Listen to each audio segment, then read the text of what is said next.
Hello friends, my name is Komal. I am from. This is the third part of human reproduction, which we cover spermatogenesis, structure of sperm and regulation of spermatogenesis. चलिए इसको शुरू करते हैं। सबसे पहले जो हमारे पास इसमें टॉपिक आता है वो है हमारे पास क्या, gametogenesis, which is the first event of reproduction. Gametogenesis का मतलब क्या है? गैमेटोजेनेसिस का मतलब होता है जिसके अंदर हम क्या करते हैं, कोई भी हमारे पास डिप्लॉइड सेल हो वो क्या कर रहा होगा, हैप्लॉइड स्ट्रक्चर में चेंज हो रहा होगा। देखिए, gametogenesis occur when a haploid cell is formed from a diploid through meiosis. ठीक है, तो मैंने आपको पिछली वीडियोस में बताया था कि हमारे पास क्या होता है, एक सेल होता है जिसका नाम है स्पर्मेटोगोनिया। स्पर्मेटोगोनिया जो होगा, स्पर्मेटोगोनिया, ये एक डिप्लॉइड सेल होता है जो कि किसके लिए रिस्पॉन्सिबल होता है, ये मियोसिस करेगा, मियोसिस डिवीजन करेगा और किसको फॉर्म कर रहा होगा, स्पर्म को फॉर्म कर रहा होगा। तो इसी को हम गैमेटोजेनेसिस कह रहे हैं। अगर स्पर्म फॉर्मेशन होगी तो मैं इसी को क्या कहूँगी, स्पर्मेटोजेनेसिस को क्या कह दूंगी, स्पर्मेटोजेनेसिस। अगर ओवा प्रोडक्शन हो रही है, यानी कि हम क्या कर रहे हैं, ओवा को प्रोड्यूस करवा रहे हैं, तो that's is known as oogenesis। उसको हम क्या कहेंगे, oogenesis कहेंगे। अगर स्पर्म प्रोडक्शन है तो स्पर्मेटोजेनेसिस, और अगर ओवा प्रोडक्शन है तो oogenesis।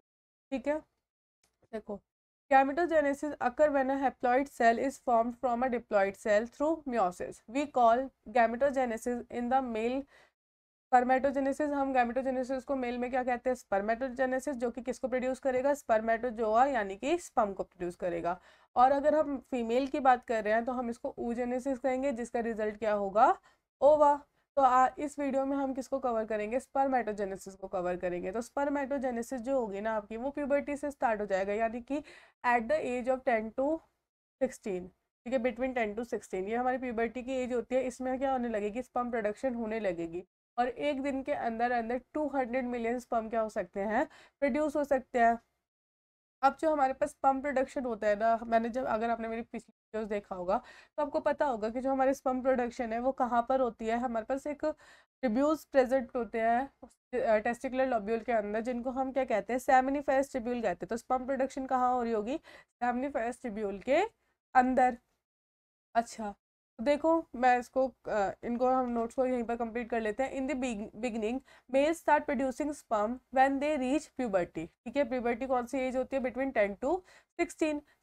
जब बच्चा 10 साल से 16 साल के बीच में होता है तो वो किसको प्रोड्यूस करने लग जाता है, स्पर्म को प्रोड्यूस करने लग जाता है, यानी कि स्पर्मेटोजेनेसिस करने लग जाता है। तो हमारे पास एक दिन के अंदर biological base continually produce sperm in a large quantity, यानी कि more than 200 million per day. This maximize the likelihood of sperm reaching the egg following ejaculation. तो ये क्या कर देता है, चांसेस इंक्रीज कर देता है किसके, फर्टिलाइजेशन के। ठीक है, अब sperm production occur in the testis, testis में होते हैं, और टेस्टिस में भी कहाँ पर होगी, सेमिनिफेरस ट्यूब्यूल के अंदर होगी।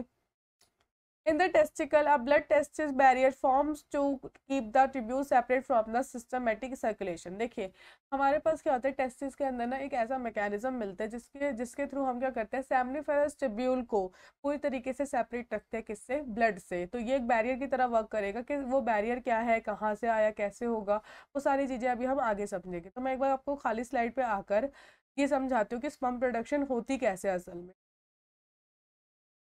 देखिए, सबसे पहले हमारे पास क्या है, एक सेल है जिसका नाम क्या है, स्पर्मेटोगोनिया। ये स्पर्मेटोगोनिया को मैं स्पर्म मदर सेल कह सकती हूँ, स्पर्म मदर सेल।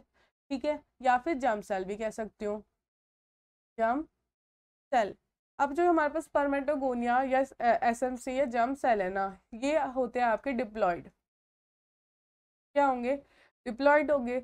सबसे पहले ये क्या करेंगे, इनको मिलियन ऑफ स्पर्म्स बनाने, यानी कि बहुत सारे स्पर्म्स बनाने हैं। तो सबसे पहले ये क्या करेंगे, अपने नंबर को इंक्रीज करेंगे। तो नंबर इंक्रीज करने के लिए कौन से टाइप का डिवीजन देखने को मिलेगा, आपने क्लास 11 में पढ़ रखा होगा, माइटोसिस। क्या देखने को मिलेगा आपको, माइटोसिस। तो माइटोसिस क्या होता है, इक्वेशनल डिवीजन। ये क्या है हमारे पास, इक्वेशनल डिवीजन, यानी कि इसमें no change in ploidy, ploidy में कोई चेंज नहीं होगा। यानी कि अगर कोई भी डिप्लॉइड सेल है तो वो किसको जन्म दे रहा होगा, एक डिप्लॉइड सेल को ही जन्म दे रहा होगा। तो स्पर्मेटोगोनिया क्या कर लेता है, अपने नंबर को इंक्रीज कर लेता है। तो बहुत सारे यहाँ पर आपके पास क्या देखने को मिलेंगे, स्पर्मेटोगोनिया। गोनियाज देखने को मिलेंगे, इसने अपने नंबर को इंक्रीज कर लिया। अब क्या होगा, ये जो स्पर्मेटोगोनिया है ना, इनके अंदर एक प्रोसेस चलती है जिसको हम कहते हैं डिफ्रेंसिएशन। हम क्या कह रहे हैं, डिफ्रेंसिएशन। अब डिफ्रेंसिएशन से क्या होगा, डिफ्रेंसिएशन का मतलब होता है change in structure, change in structure, no change in ploidy. आपकी प्लॉइडी में कोई चेंज नहीं होगा, बट आपके स्ट्रक्चर में कोई चेंज हो जाएगा। अब ये स्ट्रक्चर चेंज का मतलब क्या है, they can change the shape, addition of cells, ETC, बहुत सारी चीजें हो सकती है। तो हमारे पास आफ्टर डिफरेंशिएशन इन स्पर्मेटोगोनिया एक हमारे पास सेल आता है जिसको, वो भी डिप्लॉइड सेल होगा, मैंने बताया डिफरेंशिएशन से हमारे पास कोई प्लॉइडी लेवल चेंज नहीं होती है। तो इस डिप्लॉइड सेल को मैं नाम देती हूँ प्राइमरी स्पर्मेटोसाइट।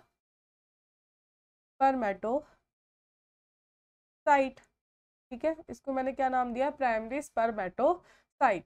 अब होगी इस प्राइमरी स्पर्मेटोसाइट के अंदर पहली रिडक्शनल डिवीजन। आपको पता होगा रिडक्शनल डिवीजन यानी कि मियोसिस, वो दो बार में कंप्लीट होती है, meiosis first and meiosis second. जो हमारे पास मियोसिस सेकंड होती है वो एग्जैक्टली सेम होती है किसकी तरह, माइटोसिस की तरह। यानी कि माइटोसिस का मतलब क्या होता है कि अगर कोई भी स्ट्रक्चर 2n है तो वो रिजल्ट 2n को ही कर रहा होगा, अगर n है तो वो रिजल्ट n को ही कर रहा होगा। उसी तरीके से माइटोसिस के केस में क्या होता है, सॉरी, मियोसिस सेकेंड के केस में क्या होता है, अगर मियोसिस सेकेंड आपके हैप्लॉइड स्ट्रक्चर में हो रही है तो वो रिजल्ट भी किसको कर रहा होगा, हैप्लॉइड को कर रहा होगा, ना कि n/2 को। तो देखिए मैं इसको समझाती हूँ।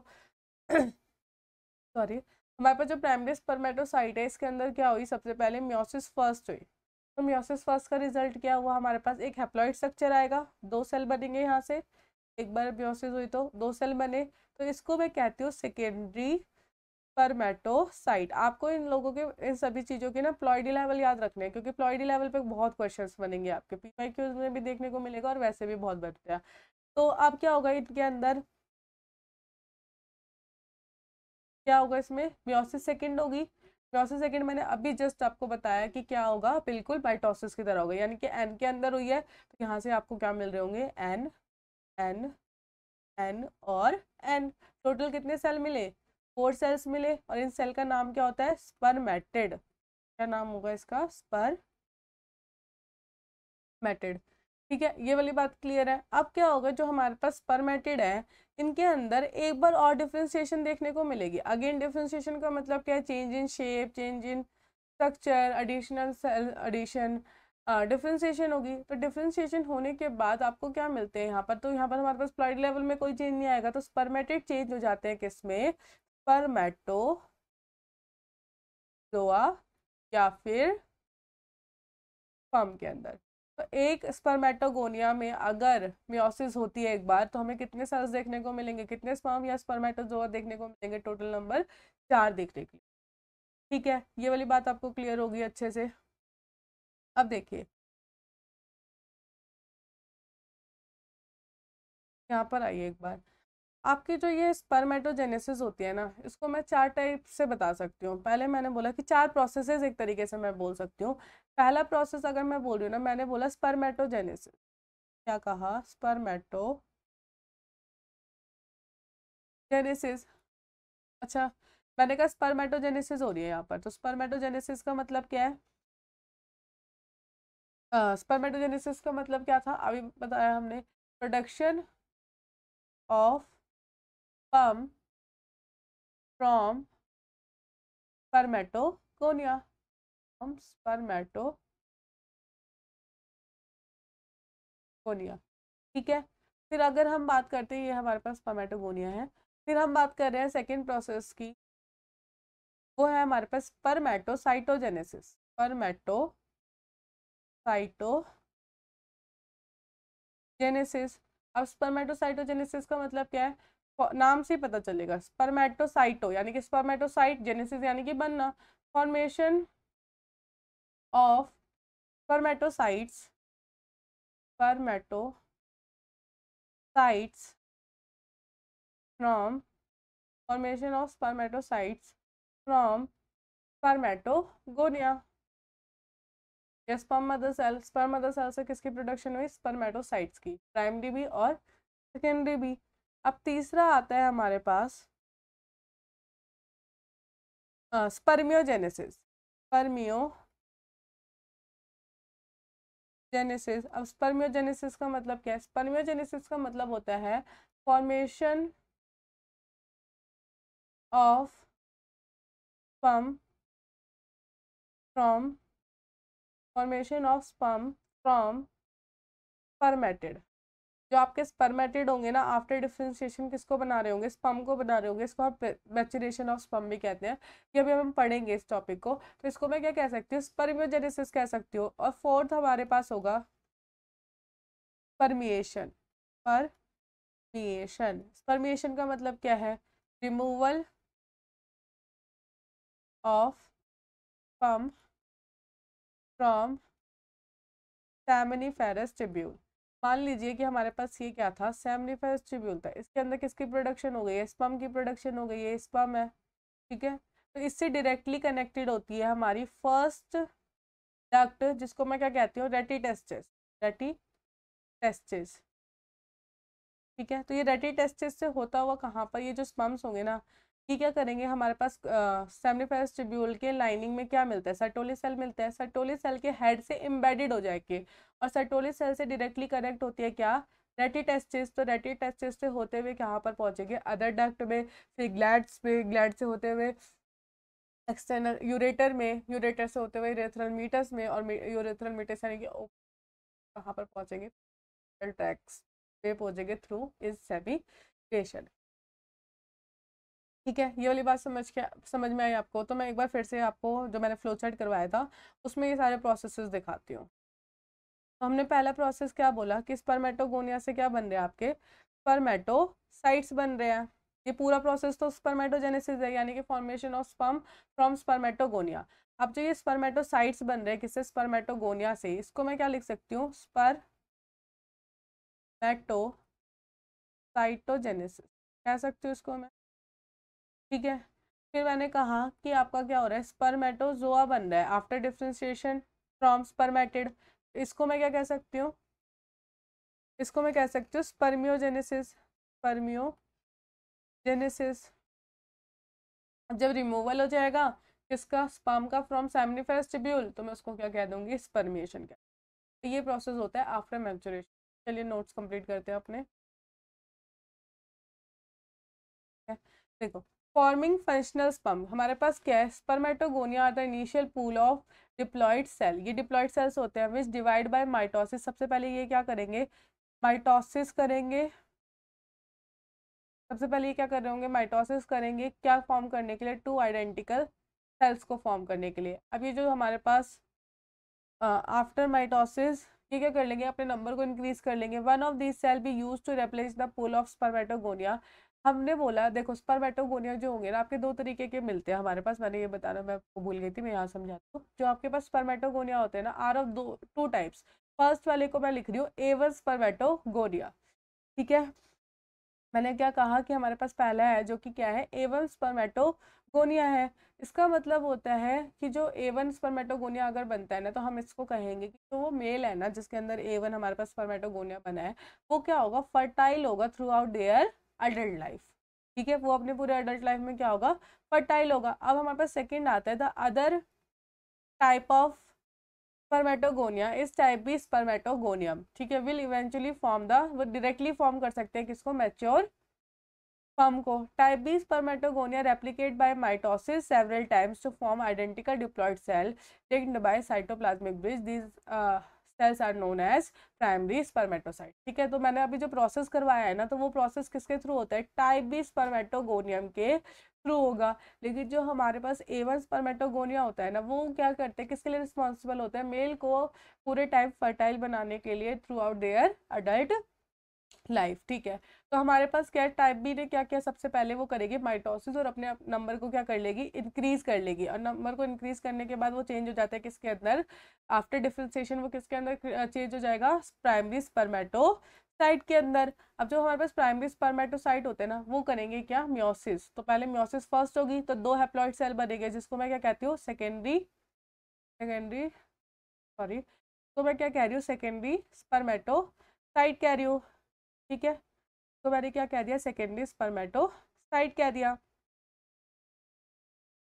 अब सेकेंडरी स्पर्मेटोसाइट जो है हमारे पास, इसके अंदर होगी क्या? म्योसिस। सेकंड, और मियोसिस सेकंड होने के बाद वो क्या बनाती है, 4 सेल बनाएगी, जिसको मैं क्या कहती हूँ, 4 haploid cell, which is known as spermatid. ठीक है, ये वाली बात क्लियर हुई आपको? ठीक है, तो अब हम देखते हैं क्या था हमारे पास। सबसे पहले स्पर्मेटोगोनिया था टाइप बी वाला, उसने क्या बना दिया, के अंदर क्या हुई, सबसे पहले माइटोसिस, क्यों, ताकि वो अपने नंबर को इंक्रीज कर ले, क्योंकि उसको बहुत सारे स्पर्म्स बनाने हैं। देन उसके बाद उसमें क्या हुआ हमारे पास, आफ्टर डिफरेंशिएशन वो चेंज हो गया किसके अंदर, प्राइमरी स्पर्मेटोसाइट के अंदर।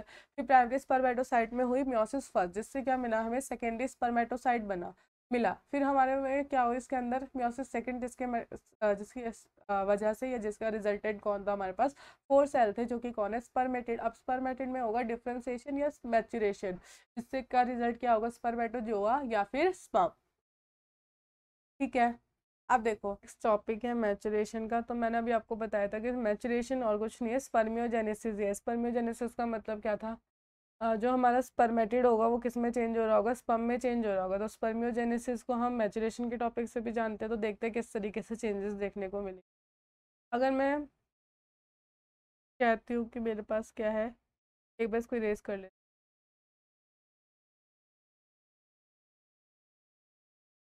हाँ, तो हमारे पास क्या है, स्पर्मेटिड के अंदर क्या होगा, डिफरेंशिएशन होगा। डिफरेंशिएशन का मतलब होता है no change in ploidy level. हमारे पास प्लॉइडी लेवल में कोई भी चेंज नहीं होगा, बस क्या हो रहा होगा कि कुछ सेल एडिशन हो रहे होंगे, या फिर शेप चेंज हो रही होगी और स्ट्रक्चर चेंज हो रहा होगा। तो ऐसा ही सेम किसके अंदर होता है, स्पर्मेटिड के केस में होता है। तो अगर मैं कहती हूँ कि स्पर्मेटिड हमारे पास क्या है, सर्कुलर इन शेप है। एक सेकेंड, हम स्टार्ट करते हैं।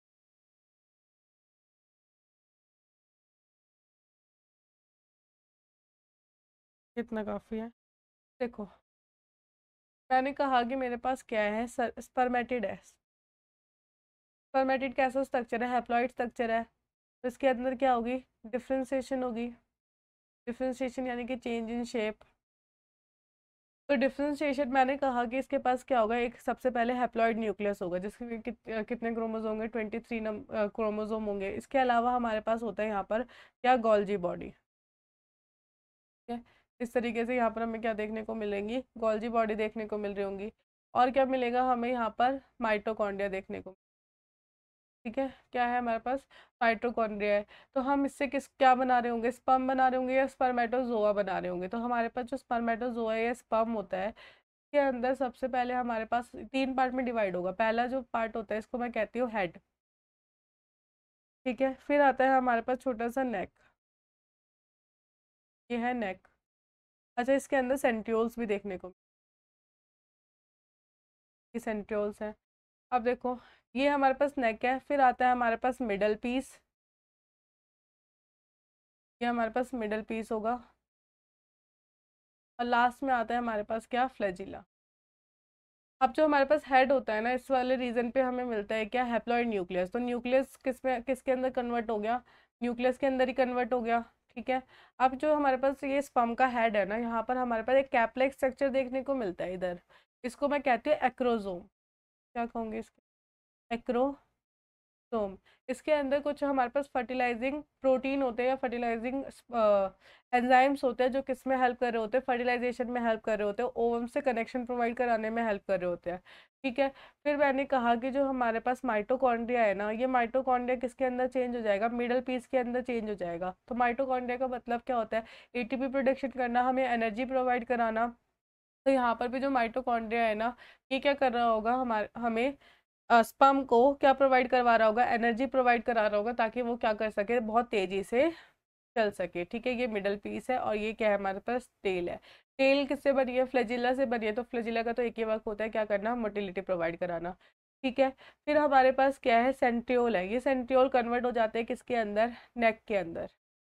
ये नेक के अंदर कन्वर्ट होंगे।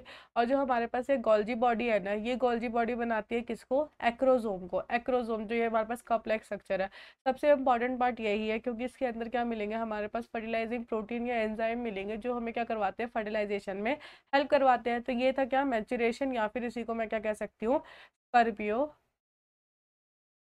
जेनेसिस। स्पर्मियोजेनेसिस। इसके बाद क्या होगा, अब स्पर्म पूरी तरीके से मैच्योर हो चुका है, बन चुका है।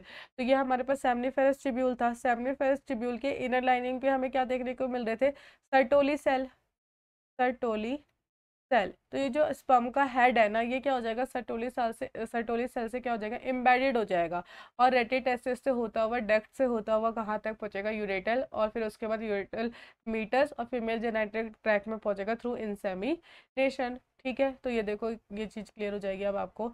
The cytoplasmic bridges break down and the spermatid are release into the lumen of the seminiferous tubules. जो हमारे पास स्पर्मेटिड है वो कहाँ पर पहुंच चुके हैं, कैविटी में पहुंच चुके हैं, किसकी, सेमनिफेरस ट्यूब्यूल की। इस प्रोसेस को मैं क्या कहती हूँ, स्पर्मिएशन कहती हूँ। The spermatid undergo spermiogenesis. Spermiogenesis का मतलब क्या, डिफरेंशिएशन इनटू मैच्योर स्पर्मेटोजोआ, कि हम क्या बना रहे होंगे, स्पर्मेटोजोआ या फिर स्पर्म बना रहे होंगे।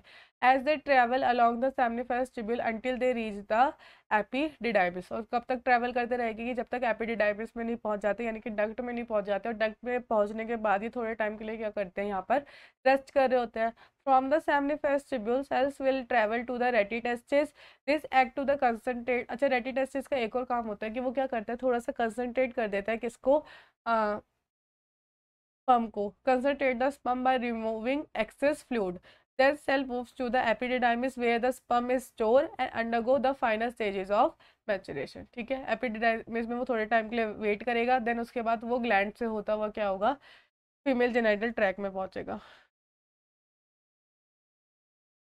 अब हमारे पास एक टॉपिक है, रेगुलेशन ऑफ स्पर्मेटोजेनेसिस। देखो रेगुलेशन ऑफ स्पर्मेटोजेनेसिस का मतलब,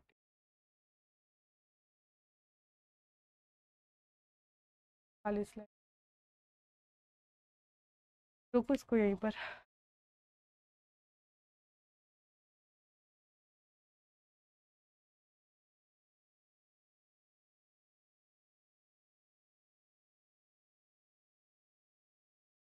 ठीक है, तो हमारे पास अब टॉपिक आता है क्या, regulation of spermatogenesis. Regulation of spermatogenesis किस तरीके से होता है, सबसे पहले हमारे पास एक ग्लैंड होती है जिसका नाम क्या है, हाइपोथैलेमस। ठीक है, क्या है, हमारे पास एक ग्लैंड है जिसका नाम क्या है, हाइपोथैलेमस। हम हाइपोथैलेमस को सुपर मास्टर ग्लैंड भी कहते हैं, क्योंकि हमने ये पढ़ रखा है 11वीं में। तो हाइपोथैलेमस से दो ही तरीके के हार्मोन रिलीज होते हैं, एक तो रिलीजिंग हार्मोन होगा, दूसरा इनिबिटिंग हार्मोन होगा। तो ये हाइपोथैलेमस क्या करती है, एक रिलीजिंग हार्मोन को सिक्रीट करती है, जिसका नाम क्या होता है, GnRH, गोनाडोट्रोपिन रिलीजिंग हार्मोन, जो कि किस पे वर्क करेगा, एंटीरियर पिट्यूटरी पर, पिट्यूटरी पे वर्क करेगा, जो कि क्या है, मास्टर ग्लैंड है। एंटीरियर पिट्यूटरी यहाँ से दो हार्मोन्स को रिलीज करवाएगी, एक होता है हमारे पास LH, जिसको मैं ल्यूटिलाइजिंग हार्मोन भी कहती हूँ, और एक होता है हमारे पास FSH, जिसको मैं फॉलिकुलर स्टिमुलेटिंग हार्मोन भी कहती हूँ। अब हमारे पास ल्यूटिलाइजिंग हार्मोन, आप इसको इजीली याद कर सकते हैं LL से। ये जो LH है ना, ल्यूटिलाइजिंग हार्मोन, ये वर्क करता है किस पे, लीडिंग सेल पे, ठीक, सेल पे। और मैंने लीडिंग सेल का काम आपको पहले ही लिखवा रखा है। लीडिंग सेल क्या करता है, एक हार्मोन, सेक्स हार्मोन को सिक्रेट करता है, मेल सेक्स हार्मोन को, जिसका नाम क्या है, टेस्टोस्टेरोन। का नाम क्या है, टेस्टोस्टेरोन। ये हमारे पास जो टेस्टोस्टेरोन है ना, ये रिस्पॉन्सिबल होता है किसके लिए, सेकेंडरी सेक्स कैरेक्टर के लिए, सेकेंडरी सेक्स कैरेक्टर के लिए, यानी कि हेयर्स जो बन जाते हैं, डेवलपमेंट ऑफ जेनाइटल ट्रैक और टेस्टिस, ETC, ये सारे सेकेंडरी सेक्स कैरेक्टर्स होते हैं। इसके अलावा क्या करेगा ये हार्मोन, ये करवाता है हमारे पास क्या, स्पर्मेटोजेनेसिस, यानी कि स्पर्म फॉर्मेशन में भी कौन हेल्प करवाता है, यही हेल्प करवाता है। अब FSH किस पे वर्क करेगा, सेकेंड सेल पे, जिसका नाम क्या होता है, सर्टोली सेल, सर्टोली सेल। अब सर्टोली सेल क्या क्या करवाता है, सर्टोली सेल करवाता है, ये एक रिलीज करता है किसको, स्पर्म मैचुरेशन फैक्टर को, जो कि किसके लिए रिस्पॉन्सिबल होता है, स्पर्मियोजेनेसिस के लिए। तो ये स्पर्मियोजेनेसिस करवाएगा, स्पर्मियोजेनेसिस करवाएगा। इसके अलावा Sertoli cell also act as a barrier, ये बैरियर की तरह काम करता है। बैरियर का मतलब क्या है, मैंने आपको पहले ही बताया था कि जो हमारे पास सैप्निफेरस ट्यूब्यूल है ना, इसको हम ब्लड वेसल से बिल्कुल अलग रखते हैं। क्यों, क्योंकि ब्लड वेसल में हमें मिलते हैं कौन, WBC, और WBC का काम क्या होता है, जितने भी फॉरेन एजेंट आते हैं या कोई भी पैथोजन आता है, उसको किल कर देना। तो स्पर्म भी क्या हो जाता है, WBC के लिए फॉरेन हो जाता है। तो उसको लगेगा अगर ये बैरियर की तरह एक्ट नहीं करेगा, तो ये WBC क्या कर सकती है, स्पर्म को किल कर सकती है। इसलिए सर्टोली सेल क्या करता है, एक बैरियर प्रोवाइड कराता है between septiferous tubule and blood vessels. ठीक है, और लास्ट काम होता है इसका क्या, प्रोवाइड नरिशमेंट इसको नरिशमेंट प्रोवाइड करवाती है ये स्पर्मेटोगोनिया यानी कि स्पर्म मदर सेल को, ताकि वो क्या कर सके, स्पर्मेटोजेनेसिस कर सके। तो ये है क्या, रेगुलेशन ऑफ स्पर्मेटोजेनेसिस। ठीक है, एक बार इसको क्लियर करते हैं। Spermatogenesis start at the age of puberty, ये हमारे प्यूबर्टी से स्टार्ट हो जाती है और सिग्निफिकेंटली इंक्रीज करती है सिक्रीशन ऑफ गोनाडोट्रोपिन। और कौन सा वाला, GnRH यानी कि गोनाडोट्रोपिन रिलीजिंग हार्मोन। कौन सिक्रेट करेगा इसको, हाइपोथैलेमस सिक्रेट करेगा, जो कि वर्क करेगा किस पे, एंटीरियर पिट्यूटरी पे। This if you recall it is a hypothalamic hormone. ठीक है, ये हाइपोथैलेमिक हार्मोन होता है। The increase level of GnRH then act at the anterior pituitary gland, और वो किस पे वर्क कर रहा है, एंटीरियर पिट्यूटरी पे। क्या स्टिमुलेट करेगा सिक्रीशन, दो गोनाडोट्रोपिन का, first is luteinizing hormone and second is FSH which is follicle stimulating hormone. LH act करेगा किसके ऊपर, लीडिंग सेल पर, ताकि वो किसकी सिंथेसिस करे, एंड्रोजन या फिर टेस्टोस्टेरोन की सिक्रीशन करे। और एंड्रोजन या टेस्टोस्टेरोन क्या करवाएगा, एक तो सेकेंडरी सेक्सुअल कैरेक्टर डेवलप करवाएगा और दूसरा करवाएगा वो प्रोसेस ऑफ स्पर्मेटोजेनेसिस। और FSH जो होगा वो किस पे वर्क करेगा, सर्टोली सेल पे, जो क्या करेगा, एक सब फैक्टर, कौन सा फैक्टर, स्पर्म मैचुरेशन फैक्टर, यानी कि स्पर्मियोजेनेसिस कराने के लिए क्या होगा, रिस्पॉन्सिबल। इसके अलावा क्या करवा रहा है वो, स्पर्म मदर सेल को नरिश करा रहा है, नरिशमेंट, और बैरियर प्रोवाइड करा रहा है। ये तीन वर्क होते हैं किसके, सर्टोली सेल के, जो नीट के लिए बहुत इंपॉर्टेंट है। ठीक है, फिर मैं आपको स्ट्रक्चर ऑफ स्पर्म तो करवा चुकी हूँ, एक बार हम इसको नोट से क्लियर कर लेते हैं। The human sperm is a male gamete, male gamete होता है, ये माइक्रोस्कोपिक होता है और मोटाइल इन नेचर होता है। ठीक है, ह्यूमन स्पर्म हैज 4 पार्ट। सबसे पहला पार्ट है head, neck, middle piece and tail. और हेड के ऊपर हमारे पास एक और पार्ट देखने को मिलता है जिसका नाम क्या है, एक्रोजोम, जो कि कप लाइक स्ट्रक्चर होता है, जिसमें क्या मिलेंगे हमारे पास, फर्टिलाइजिंग एंजाइम या प्रोटीन जो फर्टिलाइजेशन में हेल्प कराएंगे, जैसे lysine. The head of the sperm contain nucleus और जेनेटिक मटीरियल। न्यूक्लियस में क्या होंगे, 23 क्रोमोसोम, जिसको हम क्या कह रहे हैं, जेनेटिक मटीरियल कह रहे हैं। The sperm head is covered by a cap like structure called the acrosome. अच्छा, एक और बात, कि जो हमारा स्पर्म होता है ना, इस पूरे स्पर्म के ऊपर क्या मिलते हैं हमारे पास, प्लाज्मा मेम्ब्रेन देखने को मिलती है। ठीक है, पूरे स्पर्म को कवर कर रही होगी कौन, plasma membrane. Acrosome has an enzyme hyaluronidase which help with the fertilization of eggs, या फिर इसको हम लाइसिन भी कह सकते हैं। ये दोनों ही हेल्प कराते हैं किसके लिए, फर्टिलाइजेशन करने के लिए किसका, एग का। द मिडल पीस के पास क्या है, mitochondria which provide energy for the fertilization या for swimming. It provide energy for the motility of the sperm. The tail is the distal part of the sperm and helps in the migration of sperm. जो tail है उसमें flagella मिल रहा है, और flagella का काम क्या होता है, एक जगह से दूसरी जगह पर स्पर्म को पहुंचाना। ठीक है, तो आज की वीडियो के लिए बस इतना ही। Thank you for watching and subscribe our channel, also like. और अगर आपको इसकी प्रीवियस वीडियोस देखनी है तो हम आपको डिस्क्रिप्शन बॉक्स में लिंक प्रोवाइड करा देंगे। थैंक